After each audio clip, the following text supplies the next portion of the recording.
বিপ্লব কুমার দেব মহোদয়, মুখ্যমন্ত্রী দেব মহোদয়ের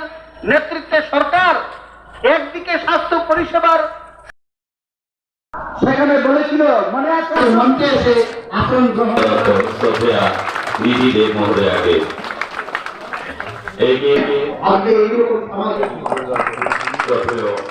সুব্রত মজুমদার মহোদয় ইতিমধ্যেই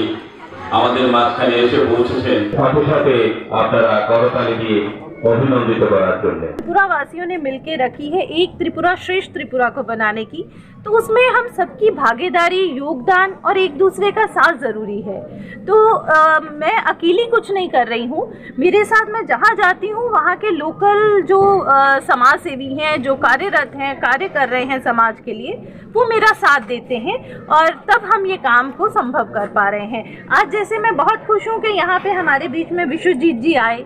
अमित जी तो सभी समय साथ रहते हैं, यहाँ के हमारे जो लोकल मैडम हैं, अंजलि जी हैं, हमारे प्रधान जी हैं, ये हमारे साथ हैं। तो ये एक मनोबल देते हैं लोकल के साथ जुड़ के वोकल होने का, क्योंकि पूर्वोदय का लक्ष्य एक ही है, आत्मनिर्भर भारत की तरफ जो मोदी जी ने लक्ष्य दिया है उसको पूरा करना। हमारी जो महिलाएं हैं उनके अंदर इस चीज़ की जागृति लाना कि हम सब एक हैं और एक बन के हम आगे आएंगे और अपनी इस त्रिपुरा को श्रेष्ठ त्रिपुरा बनाएं।